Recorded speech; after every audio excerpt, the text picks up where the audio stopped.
Get ready with me for Passover. Yes, it is already that time of year where I am prepping and planning for Passover. I'm sure you are not there yet, but as I create content online to share inspiration for Jewish holidays and Jewish life, I'm just a few weeks ahead of the trends, but honestly, it's not that far away. Purim is around the corner, and Passover is just a hop, skip, and jump after that. So I thought it'd be fun to share with you guys some Passover inspiration so that if you are hosting Seder this year, you can start thinking about what you need to get ready so you are not stressed when it comes to Seder, and I'm here to help you. I just filmed some collabs, some unboxings over on Instagram, and I wanted to share the fun with you guys too. So let's get into it. If you're new here, by the way, my name is Varian and I make content about my Jewish motherhood life. And Passover is what we're talking about today. First up, let me tell you guys about my Haggadah. I made it, was it 2 years ago now I put it out? It's a digital download you can get on Etsy, which means you pay for it once and you can print as many copies as you need each year for your guests, or you can print it, one time and you're good to go. It's the full Seder, but a easy to go through, meaningful version.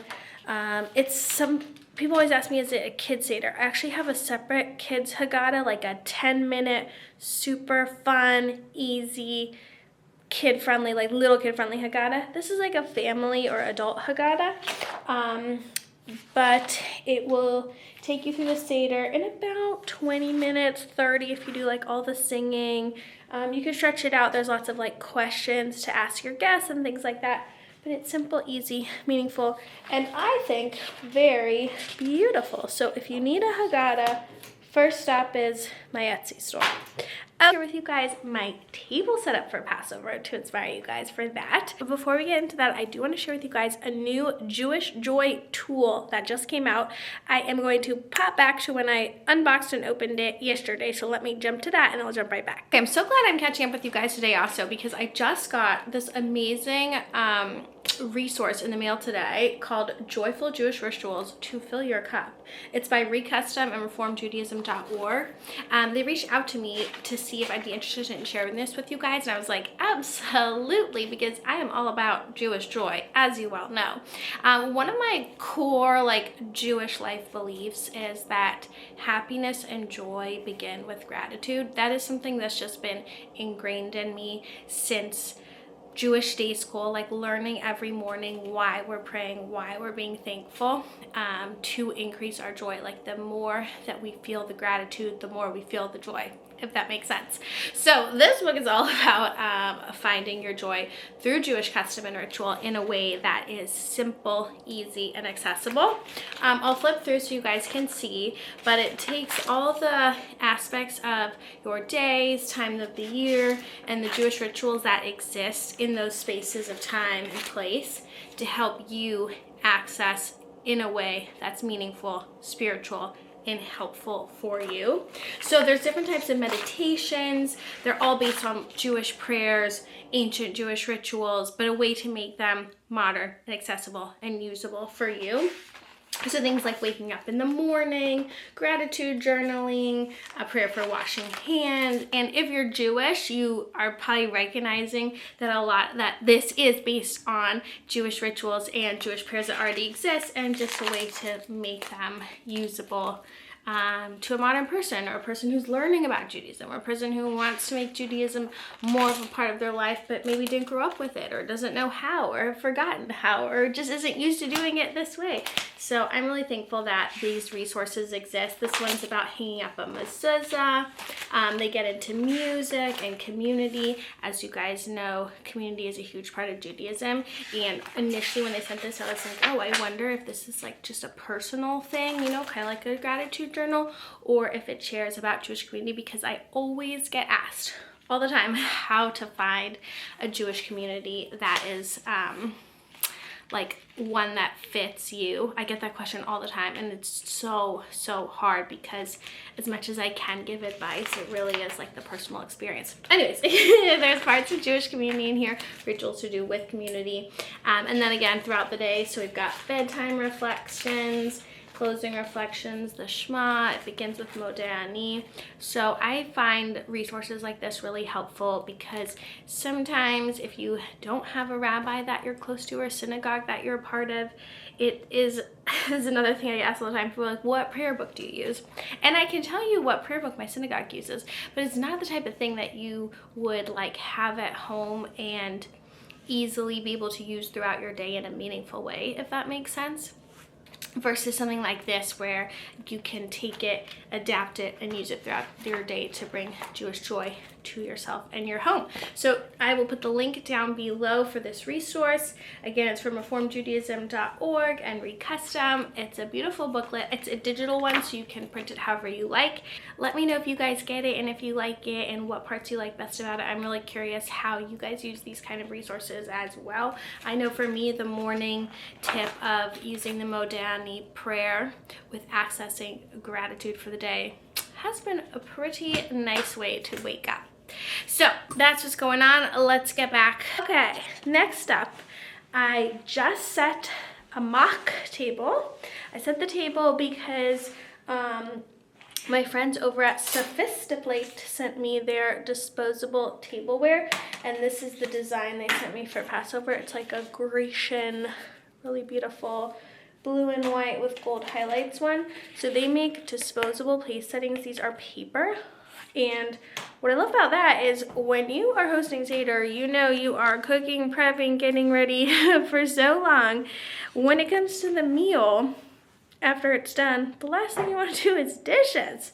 So I love that Sophistiplate have these beautiful settings that look so nice. And then you can just toss them after the meal, which is amazing. So here's a little close-up view of the table. I love how everything looks. I've shared with you guys this flower vase before. My flowers are like 3 days old, so they're dying now. But it's a really beautiful way to have a low setting and to take up a lot of space in a very easy way. So I love that.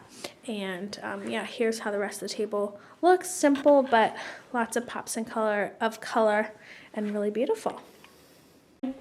Next up, Adara Rituals sent me these lanterns. How gorgeous. This one is a Khamsa, and this one is a Jewish star. Oh, and they also sent me this Magen David Jewish star, what do you call it? Tray. It's a tray. It's a mirror tray. It's so pretty on the table. I literally couldn't decide what to put in it because everything looked so nice. Check them out. Speaking of small business, my friend Allie at Sweet Berry Co. last year made me this Chag Sameach. She does, I don't even know how to describe it, but like she makes these like designs on her Cricut.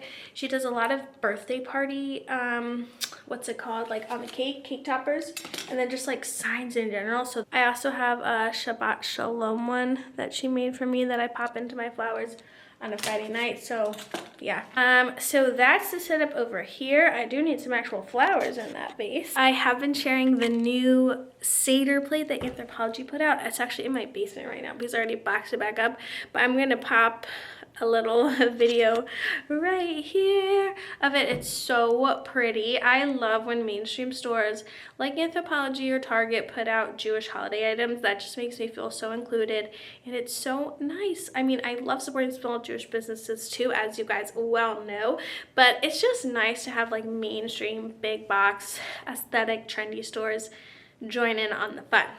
So that is the table inspiration for you. Now let's talk about spiritual inspiration, getting ready for the Pesach holiday. One of the things I always do at this time of year is declutter. Our nursery school puts on a like toy exchange where basically we do it as a fundraiser. Parents drop off used toys, sell them for like $1 to $5 to the other parents at the preschool. Anything that's not bought gets donated. So it's such a good time for me to clear out my house, to declutter, especially the toys, and just go through things, because cleaning for Passover Passover is just an essential part of the experience. You want to get rid of all the chametz, all the breadcrumbs from your house, but it's just that chance to really go through everything and make your home clean in whatever way is meaningful and special and important to you.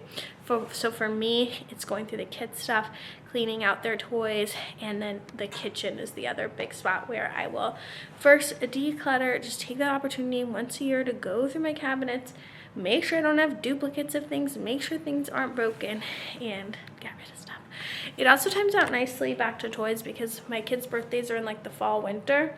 So they've just received an influx of toys. We've just had Hanukkah toys come in. So it's just like this great time of the year to just pause, reflect, clean up, which I love.